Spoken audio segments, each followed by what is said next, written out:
Louez, louez, gloire à Jésus, péché, moi effacé. Oh, louez, louez, gloire à Jésus, tout le monde est loué, oh, moi effacé. Bonjour et bienvenue à notre 11e leçon. Nous nous approchons petit à petit vers la fin de Explorons la parole de Dieu. Vous tenez jusque-là et que Dieu vous bénisse, c'est bien. Vous avez soif des choses de Dieu, c'est pour ça que vous êtes rendus ici. Et je sais que le Seigneur est en train de faire de bonnes choses dans votre vie. Aujourd'hui, on va partir un petit peu du quotidien du Nouveau Testament, la vie de l'Église et le déroulement de l'Église et tout ça. Et nous allons commencer à nous orienter le regard vers l'avenir. On va commencer à parler de cette question de prophétie. On a déjà vu d'ailleurs la prophétie, certaines prophéties qui ont été données dans l'Ancien Testament à propos de Jésus et qui ont été accomplies dans le Nouveau Testament, dans la personne de Jésus. Donc, en général, la prophétie, c'est quelque chose qui nous oriente vers l'avenir. Ça se prophétise ou ça se prononce à un moment donné, et ce n'est qu'avec un peu de recul, avec du temps, qu'on va voir le résultat. Je vais juste, avant d'y aller, je vais juste vous dire que vous allez voir, ça va être souvent comme ça pour vous dans votre démarche avec le Seigneur. Parfois, vous allez recevoir une promesse, soit de délivrance, soit une promesse d'un miracle, soit la révélation de quelque chose. Vous allez prier pour quelque chose et il va falloir du temps avant que vous n'en voyez la réalisation. Mais ça ne veut pas dire que vous n'êtes pas dans le plan de Dieu. Ça veut dire seulement que, comme toute prophétie, comme toute chose, il faut du temps. Et parfois, ce n'est qu'avec un peu de recul que nous voyons le pourquoi, nous voyons le comment, ou nous voyons carrément la réponse. Donc nous avons déjà vu, et nous allons voir encore, que la prophétie a une place importante dans les Écritures. Beaucoup d'événements historiques sont décrits à l'avance, et cela même en grand détail, nous avons vu cela déjà, en grand détail. La prophétie représente donc une matière d'étude intéressante. Et si c'est quelque chose qui vous branche, je vous encourage. C'est vraiment un champ d'intérêt très riche et une matière de recherche très large, très riche. Il peut bien sûr avoir différentes interprétations sur certains détails, mais le thème principal des prophéties bibliques n'est pas difficile à comprendre. Nous allons étudier certains événements exceptionnels qui souligneront le fait que l'heure est venue d'affermir notre vocation et notre élection. En d'autres termes, l'appel de Dieu sur notre vie. Nous devons nous préparer, nous devons être prêts pour le retour éventuel du Seigneur. L'heure est venue d'affermir cela.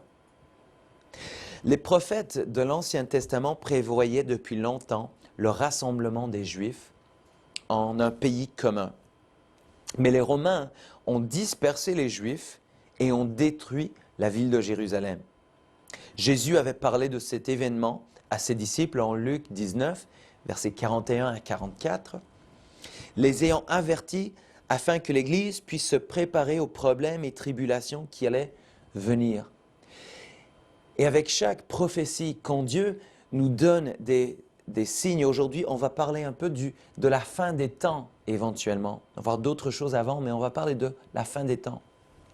Et si Dieu nous donne un petit avant-goût ou une petite vue sur ce qui va se passer à l'avenir à travers la prophétie, il y a une raison pour laquelle il fait cela, et c'est pour que nous puissions nous préparer pour ces mauvaises choses ou pour ces autres choses, peut-être pas forcément mauvais, mais c'est pour que nous puissions nous affermir, nous préparer afin que nous soyons prêts.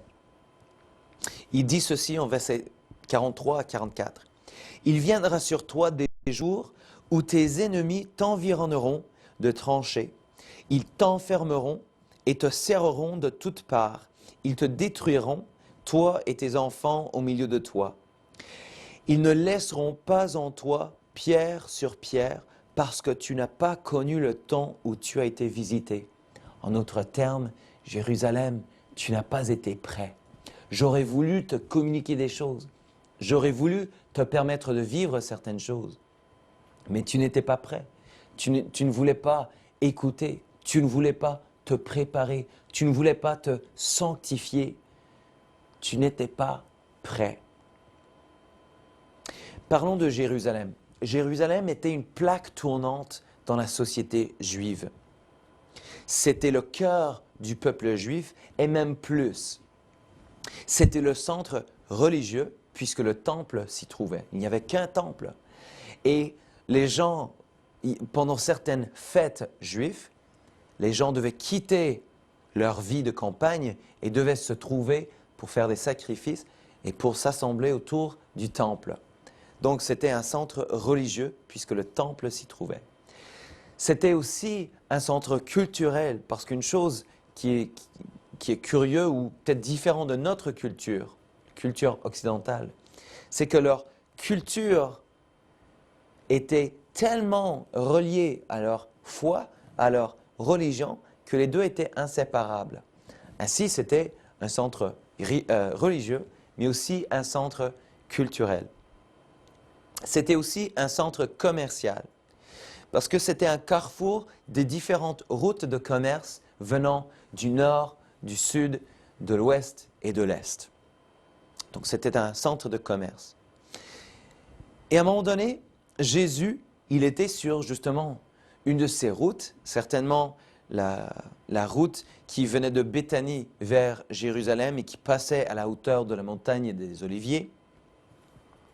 Il a vu Jérusalem et il a pleuré pour cette ville. Sur cette route, il devait voir le temple dans toute sa splendeur. Le temple qui représentait tout pour les Juifs, représentait le lieu où demeurait la présence de Dieu. Jésus regardait et il dit, « Tu n'es toujours pas prêt. Après tout ce que j'aurais voulu faire pour toi, Jérusalem, tu n'es pas prêt. » Donc, il a pleuré en disant ceci en Matthieu 22, 37 et 38. « Jérusalem, Jérusalem, qui tue les prophètes et qui lapide ceux qui te sont envoyés.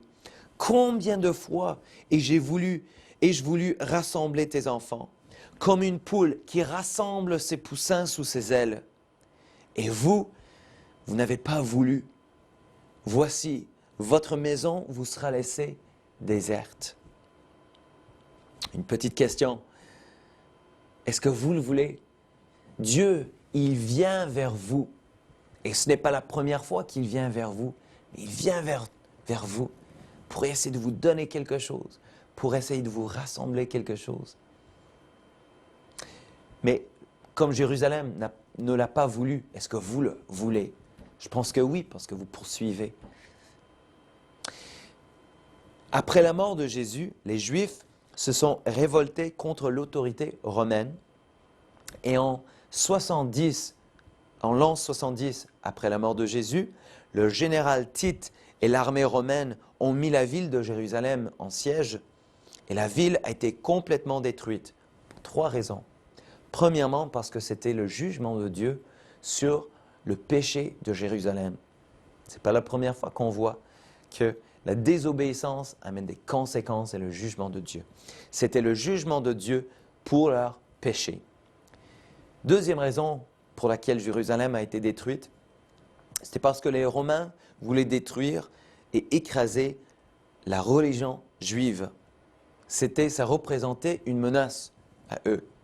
Et par le même veine, les Romains voulaient détruire la nation juive complètement. Ils ne voulaient pas avoir cet obstacle. Mais même la destruction était tout un accomplissement. L'historien Joséphus, c'est un historien juif, nous a dit qu'avant la destruction, les pierres avaient mesuré à peu près 30 mètres de long, 3 mètres de haut et 4 mètres de large. Et comme Jésus avait dit aux disciples en Matthieu 24, 2, il ne restera pas ici pierre sur pierre qui ne soit renversée. La destruction était complète et totale. Mais malgré cette destruction, donc il y avait des prophéties données dans l'Ancien Testament en ce qui concernait la destruction de Jérusalem, mais il y a aussi des prophéties dans l'Ancien Testament qui parlent du retour des Juifs vers Jérusalem. La Bible nous laisse des traces indiquant que les Juifs allaient revenir et rebâtir cette ville. Nous allons en voir quelques-uns. Ésaïe 11, 12 dit ceci, « Il élèvera une bannière pour les nations. Il rassemblera les exilés d'Israël et il recueillera les dispersés de Juda, des 4 extrémités de la terre. » Ésaïe 43, les versets 5 à 6 dit ceci, « Ne crains rien, car je suis avec toi. Je ramènerai de l'Orient ta race et je te rassemblerai de l'Occident. Je dirai au septentrion, donne, et au midi, ne retiens point. Fais venir mes fils du pays lointain et mes filles de l'extrémité de la terre. » Encore une troisième prophétie en Jérémie 29, 14. « Je vous rassemblerai de toutes les nations et de tous les lieux où je vous ai chassés, dit l'Éternel. Je vous ramènerai dans le lieu d'où je vous ai fait aller en captivité. » La nation d'Israël existe aujourd'hui parce que les Juifs se sont effectivement retournés dans un lieu choisi par Dieu. Et ce retour constitue vraiment un des miracles du XXe siècle. Israël est devenu un pays le 15 mai 1948, malgré des attaques des armées arabes qui l'entouraient. Ce pays y est pour du bon. Et nous savons, parce qu'il y a un autre verset, mais regardons un petit peu le développement de ce retour des Juifs vers Jérusalem, vers Israël. En 1882, il y avait à peu près 24 000 Juifs en Palestine. En 1914, il y en avait à peu près 85 000. Et en 1948, à la naissance d'Israël comme nation, il y avait environ 650 000 Juifs. Mais aujourd'hui, ce nombre dépasse plus de 3 millions de Juifs en Israël. Comment est-ce que nous savons que ce pays y est pour du bon? Nous savons qu'il y a encore des disputes de territoire, il y a des disputes de frontières, etc. Mais comment savons-nous que ce pays est là pour du bon? En Amos 9, versets 14 et 15, l'Éternel dit « Je ramènerai les captifs de mon peuple Israël, je les planterai dans leur pays, et ils ne seront plus arrachés du pays que je leur ai donné, dit l'Éternel, ton Dieu. » Laissons derrière nous ces prophéties concernant Jérusalem, le retour des Juifs, la reconstitution du pays d'Israël, et commençons à regarder une prophétie qui va nous introduire, qui va nous présenter le temps des nations. L'histoire nous montre la montée et la chute de beaucoup de différentes nations, de cultures, de sociétés, d'empires, etc. Certains ont influencé le monde entier sur le plan économique, commercial, culturel. Et les archéologues explorent aujourd'hui les ruines de beaucoup de ceux-ci. Des nations ou cultures qui existaient mais qui n'existent plus. Le rêve prophétique du roi Nebuchadnezzar de Babylone nous donne un très bon exemple de ce va-et-vient. Quel était ce rêve? Qui était cette personne? Nebuchadnezzar régnait en Babylone pendant la chute et la captivité d'Israël. Il a eu un rêve dont la révélation se fait sentir et se confirme à travers des siècles. On a fait appel à Daniel, un prophète de Dieu, respecté par les Babyloniens. non seulement a-t-il détaillé le rêve sans que le roi le lui révèle, mais il en a donné ensuite l'interprétation, et cela en Daniel 2, les versets 31 à 47. Qu'est-ce qui s'est passé? Le roi a eu un rêve qui l'a troublé. Et aucun de ces hommes, aucun de ces sages, les magiciens dans son royaume, personne n'était capable de lui donner l'interprétation. Et alors ils ont fait appel à Daniel, un prophète de Dieu qui était respecté par les Babyloniens. Daniel, il a pu détailler non seulement les détails du rêve, mais aussi l'explication, l'interprétation du rêve. Qu'est-ce qu'on voyait dans ce rêve? Dans ce rêve, il y avait un homme, une statue, formée de métal. La tête était construite en or, la poitrine et les bras étaient en argent, le ventre et les cuisses étaient en airain, les jambes étaient faites de fer et les pieds étaient faits d'un mélange de fer et d'argile. À un moment donné, une pierre est venue frapper les pieds et les a mis en pièces, ce qui a entraîné la chute de la statue entière. Cette même pierre, par la suite, a grandi et a rempli toute la terre. Quelle était l'interprétation? Daniel disait que ces différents éléments, ces différents métaux allaient représenter des empires ou des temps. Babylone, la tête d'or était Babylone, gouvernait ce pays, Babylone gouvernait les Juifs et le Moyen-Orient au moment du rêve, et cela pendant 68 ans, ou jusqu'à 538 ans avant Jésus-Christ. Babylone était une société très très bien développée, culture, économie très bien développée. On sait que les jardins suspendus de Babylone étaient l'une des 7 merveilles du monde à cette époque. La ville faisait 22 km². C'était gardé par des murs dont la hauteur était de plus de 1000 mètres de haut et 25 mètres d'épais. Il y avait plus d'1 million d'habitants de la ville. Et donc plus d'1 million, à cette époque-là, c'était énorme. Personne n'aurait pu dire que cette ville serait détruite, mais elle l'a été. Deuxième élément, la poitrine et les bras d'argent représentaient l'empire des Mèdes et des Perses. En 538 avant Jésus-Christ, Babylone est donc tombée aux Mèdes et aux Perses. Darius était le roi des Mèdes, mais dans ce partenariat, les Perses ont prédominé. Et ce royaume a duré jusqu'à 330 ans avant Jésus-Christ. Ils étaient succédés par la Grèce. Le ventre et les cuisses d'airain représentaient la Grèce. Alexandre le Grand a conquis l'empire perse en 330 avant Jésus-Christ et a établi un empire fondé sur la langue et la culture grecque. Après sa mort en 323 avant Jésus-Christ, l'empire a été divisé parmi ses 4 généraux. L'empire grec a duré jusqu'à 160 avant Jésus-Christ, quand les Romains l'ont conquis. Donc l'empire grec donnait place à l'empire romain. Donc les jambes de fer représentaient l'empire romain, qui a duré pendant plusieurs siècles. Et par la suite, il a été divisé en 2 empires, l'empire oriental et l'empire occidental.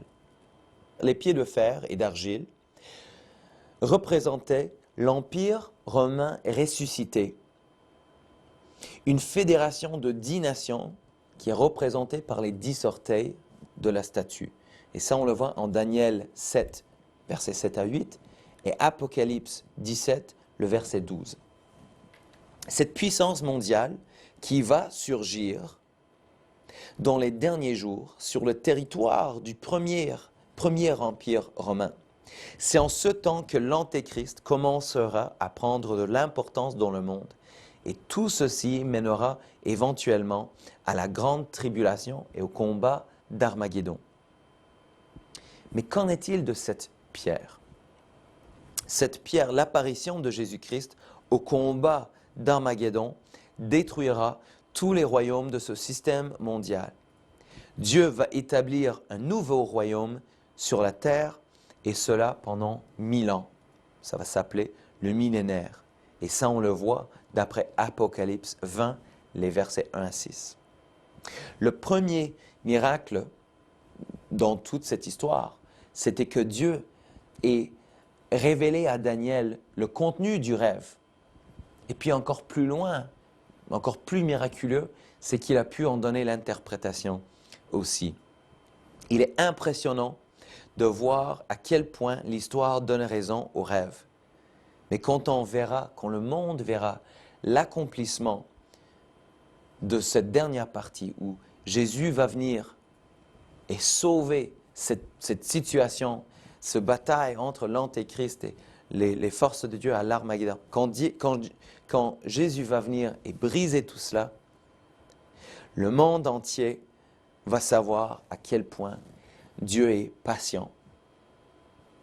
Nous voyons avec cette question de prophétie, nous voyons qu'entre le temps que la prophétie est donnée et entre le temps de sa réalisation, il y a toujours un écart. Vous allez vivre des choses, mon ami, dans le sens que parfois Dieu va vous encourager, vous dire que vous allez vivre une délivrance, un miracle, vous allez vivre quelque chose, ou vous priez pour quelque chose. Et parfois, il va y avoir un écoulement de temps entre la prière et la réponse, entre la prophétie et la réalisation de cette prophétie. Mais sachez que c'est toujours avec un peu de recul. Parfois, on voit le pourquoi seulement avec un recul. Et l'accomplissement de cette prophétie prend d'autant plus de valeur. Qu'en est-il justement? J'ai fait une brève allusion à la fin des temps, lorsque l'Antéchrist va prendre de l'importance sur la terre, il y aura une bataille d'Armageddon, etc. Quels sont les signes qui nous disent que nous nous approchons de cette période-là? Matthieu 24, tout le chapitre est d'une grande importance quant à l'étude de la fin des temps. Après que Jésus a prévu la chute de Jérusalem, pendant qu'ils étaient assis sur la montagne des Oliviers, ses disciples lui ont demandé en privé, en verset 3, « Dis-nous, quand cela arrivera-t-il? Et quel sera le signe de ton avènement et de la fin du monde ?» Dans sa réponse, Jésus a indiqué plusieurs choses importantes qui devaient se passer dans les derniers jours. L'accomplissement de plusieurs de ces choses nous témoigne que le retour du Seigneur s'approche. Ça, on dirait que c'est un vieux message. Le Seigneur approche. Le retour du Seigneur s'approche. Il faut qu'on s'approche, il faut qu'on se prépare pour la fin des temps. Parfois, on dit que ce genre de message est démodé. Ce n'est plus du courant. On l'a déjà entendu, ce message-là. Mais est-ce que la Bible est la parole de Dieu ou est-ce qu'elle ne l'est pas? Si la Bible dit qu'il y a certaines choses qui vont annoncer la fin des temps, si on voit ces choses apparaître, ça veut dire que la fin des temps arrive, le retour du Seigneur s'approche. Et pour le chrétien, ça ne doit pas être quelque chose qu'on craint. Au contraire, ça doit être quelque chose qui nous réjouit parce que nous avons hâte d'être avec notre Sauveur. Regardons de plus près quelques-uns de ces signes. Mais avant de le faire, Jésus les avertit en disant « Prenez garde que personne ne vous séduise ». Dans la fin des temps, lorsque le jour du Seigneur s'approche, il faut qu'on soit vigilant. Il faut qu'on soit vigilant, il faut qu'on se prépare. Pourquoi est-ce qu'on doit être vigilant? Verset 5 de Matthieu 24 nous dit « Car plusieurs viendront sous mon nom en disant « C'est moi qui suis le Christ » et ils séduiront beaucoup de gens. » Dans le monde aujourd'hui, il y a une multiplication, toute une panoplie de religions, de confessions de foi. On a d'un côté l'ultra-conservateur, de l'autre côté l'ultra-libéral et tout ce qui se trouve entre les deux extrêmes. Si on n'est pas bien fondé dans la parole de Dieu, on peut être facilement trompé. C'est ce qu'on a vu avec Ève. Comme elle avait une connaissance imparfaite de la parole de Dieu, elle était trompée par le serpent. Par contre, on a vu avec la tentation de Jésus que puisqu'il connaissait les détails de la parole de Dieu, et surtout quand l'ennemi a essayé de citer ou de mal citer la parole de Dieu, Jésus était capable de dire « Non, ça ce n'est pas la parole de Dieu ». Si on ne connaît pas la parole de Dieu, on peut être facilement trompé. Quels sont d'autres signes de la fin des temps? D'abord, multiplication des religions, confession de foi. Verset 6, il va y avoir des guerres et des bruits de guerre. Verset 7, une nation s'élèvera contre une nation, un royaume contre un royaume. Presque plus rien à dire. Dans le monde dans lequel nous vivons aujourd'hui, on a vu que le XXe siècle a connu les deux plus grandes guerres mondiales, que le monde ait jamais connues. Et même vers la fin du XXe siècle et maintenant dans le début du XXIe siècle, il y a des guerres partout, que ce soit entre pays, que ce soit entre factions, que ce soit entre groupes culturels, que ce soit au niveau communautaire, entre communautés, entre gangs, entre individus. La guerre est répandue partout. La Bible dit que l'abondance des guerres sert de signe de la fin des temps. Verset 7 dit aussi, il va y avoir des famines. L'explosion de la population à plus de 6 milliards aujourd'hui rend difficile la tâche de nourrir tout le monde et on en voit le résultat. Ce problème s'amplifie davantage avec les bouleversements météorologiques, la sécheresse, les inondations, tremblements de terre, tsunamis, etc. Ce qui fait que la famine existe dans beaucoup de régions du monde. La famine, les maladies, les épidémies, ça tue des milliers de personnes régulièrement, quotidiennement presque. Verset 7 dit aussi qu'il va y avoir des tremblements de terre en divers lieux. Les tremblements de terre sont devenus de plus en plus nombreux et de plus en plus graves dans ces dernières années. L'avis de beaucoup de géologues et de sismologues est que cette tendance vers le pire va continuer. Verset 38 nous donne d'autres signes. Il dit ceci, que les gens mangeaient et buvaient, que les gens mangeaient et buvaient, que les gens se mariaient et mariaient leurs enfants. Ça, on a déjà vu, on a déjà parlé de ça. On ne prend pas tout à fait à la lettre, mais on dit que oui, manger et boire, c'est nécessaire. Marier et marier ses enfants, ça fait partie du plan de Dieu. Mais qu'est-ce qu'on a vu? C'était l'équilibre qui était important. Est-ce que ces choses-là prenaient plus d'importance que la vie spirituelle des gens? Notre société se préoccupe de plus en plus de la satisfaction des besoins et désirs physiques au prix de leurs désirs ou leur bien-être spirituel. Savez-vous, même question de mariage, que en Amérique, le taux de divorce a atteint déjà plus de 50% des mariages. Ça veut dire qu'il n'y a plus ce respect. On se préoccupe, c'est devenu quelque chose de très peu valorisé. Ces deux derniers signes traitent l'humanité. Une chose qu'on remarque est une concentration davantage sur soi-même, ce qu'on appelle le culte de soi. Tout est fait pour le moi. On recherche d'abord mes intérêts. On se préoccupe de ses besoins, de ses désirs, ses loisirs, ses droits, et on est tellement préoccupé par le tangible qu'on ne prête pas attention aux choses spirituelles. Entre autres, le fait que Jésus revient bientôt.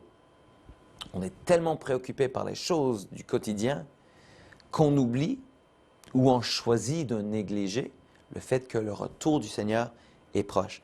Paul a écrit à Timothée à ce sujet.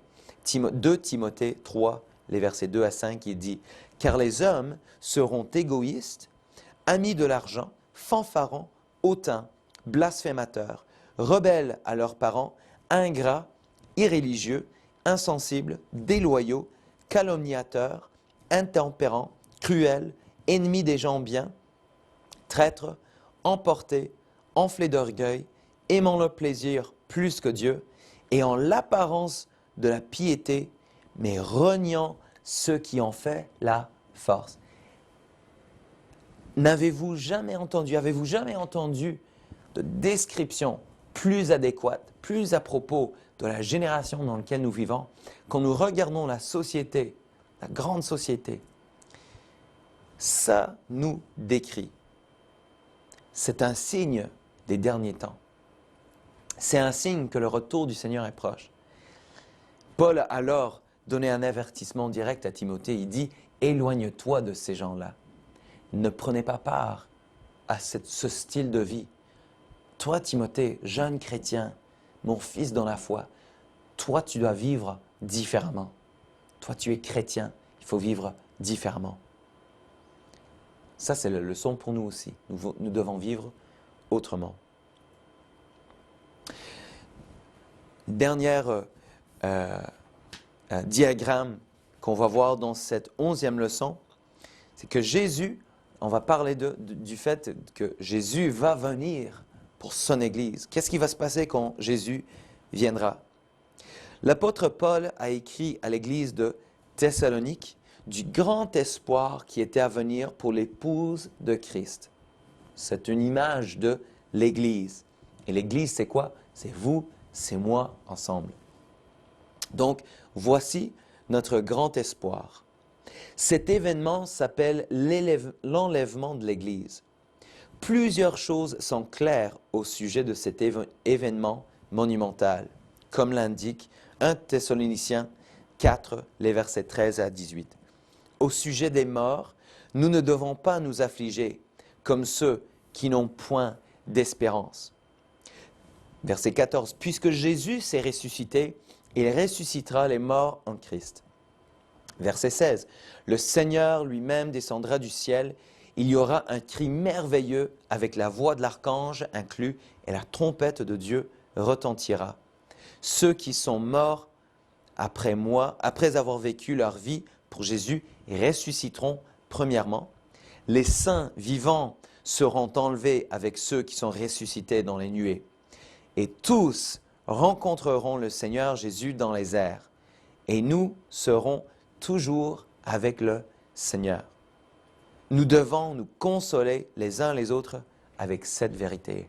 Mon ami, quand vous êtes découragé, cherchez quelqu'un ou relisez ces versets qui disent que après toutes les difficultés que nous puissions vivre dans le monde, si on est fidèle, si on trouve l'équilibre entre la foi et l'obéissance, si on s'est soumis au plan de Dieu tel qu'il nous l'a montré dans le plan du tabernacle et dans le Nouveau Testament, nous n'avons rien à craindre parce que quand Jésus reviendra, si on est fidèle, on va monter avec lui, on sera avec lui et on va vivre éternellement avec lui. Ce n'est pas moi qui le dis, c'est la parole de Dieu qui vous le dit. Jésus, dans Matthieu 24, versets 40 à 42, a averti du danger de ne pas être prêt pour son avènement. Il y aura une séparation entre ceux qui sont prêts et ceux qui ne le sont pas. Verset 40 dit, deux hommes qui seront dans un champ, l'un sera pris et l'autre laissé. Verset 41, de deux femmes qui moudront à la meule, l'une sera prise et l'autre laissée. Il dit ceci en verset 22, veillez donc, mon ami, veillez donc, puisque vous ne savez quel jour le Seigneur viendra. Pour résumer, il y aura une résurrection des justes. Jésus-Christ retournera pour son Église. Il y aura un enlèvement glorieux des saints de Dieu, des chrétiens morts et des chrétiens vivants. Et il y aura une réunion merveilleuse avec les saints de Dieu qui ont continué, qui ont été fidèles. Le passage suivant décrit la réponse appropriée à cette grande vérité. Tite 2, les versets 11 à 13. Car la grâce de Dieu source de salut pour tous les hommes, a été manifestée. Elle nous enseigne à renoncer à l'impiété et aux convoitises mondaines et à vivre dans le siècle présent selon la sagesse, la justice, la piété, en attendant la bienheureuse espérance et la manifestation de la gloire du grand Dieu de notre Sauveur, Jésus-Christ. Chers amis, face à la réalisation, face à la promesse, face à la prophétie, que nous avons un espoir, que Jésus va revenir pour ceux qui lui auraient été fidèles. Comment est-ce que nous allons réagir? Comment est-ce que nous devons réagir? Paul nous encourage à faire ceci. Renonçons à l'impiété. Renonçons aux convoitises mondaines. Vivons dans le siècle présent selon la sagesse, la justice et la puissance. Et comme vous savez, sagesse, justice et piété humaine n'a jamais suffi. Il faut que ce soit la sagesse, la justice et la piété qui vient de l'Esprit de Dieu. Je vous encourage, nous avons une grande espérance devant nous. Soyons fidèles, soyons prêts. Le retour du Seigneur approche. Nous avons tous les bénéfices à attendre. Nous attendons des choses de bien. Soyons prêts. Je vous encourage. Soyez prêts. Que Dieu vous bénisse. Amen. Louez, louez.